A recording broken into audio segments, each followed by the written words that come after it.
The town of Hempstead and town supervisor Donald Clavin filed a lawsuit yesterday to stop the MTA's congestion pricing program that's expected to start in late June.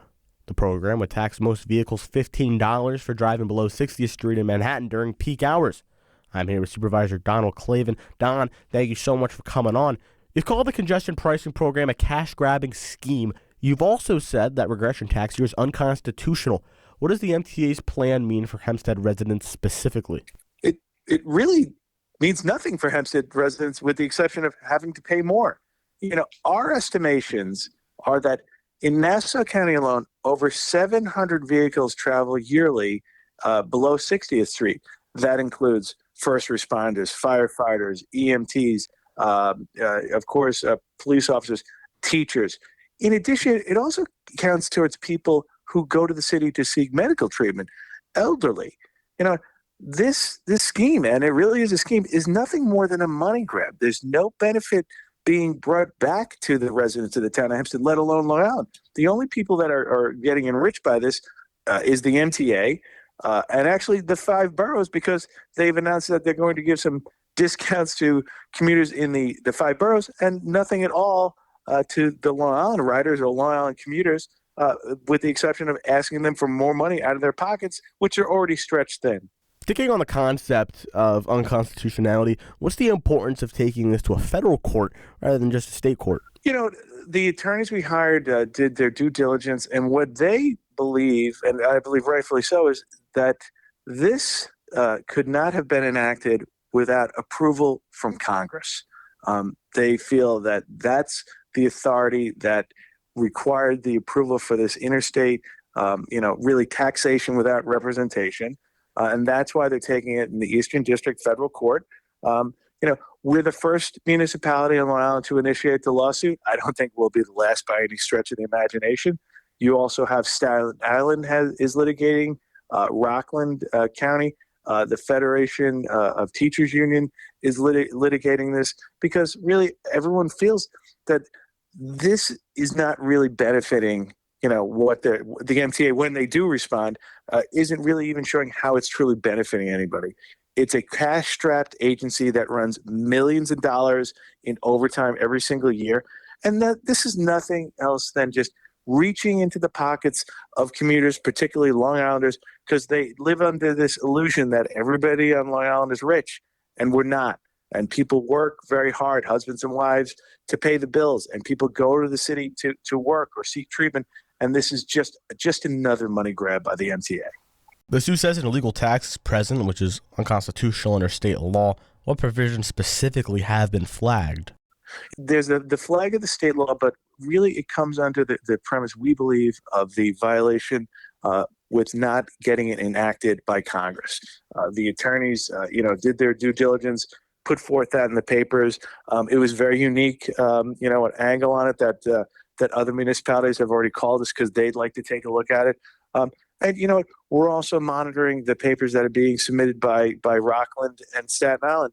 But it really just comes down to, the MTA really has gone out of their way, as far as I'm concerned, to not just give lip service to anybody. We've actually submitted requests to the MTA. They've never responded. We actually reached out to the federal government, Department of Transportation, with concerns. They've never responded.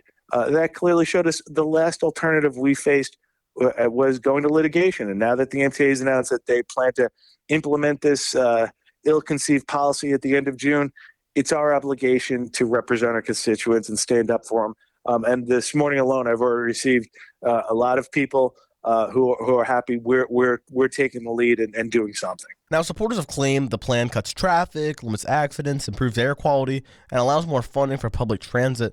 How important are these ideas to you, and what are the ways can they be attained if they are important?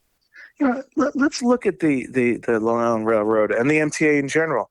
I used to ride the railroad quite a bit. I used to ride the subway as family members. Right now, the Long Island Railroad is fair at best. And when it comes to the Penn Station or the subway system, you know what?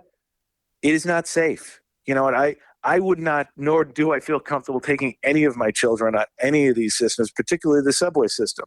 In addition to that, the residents out here are already paying a fortune to utilize the transportation system if they choose to.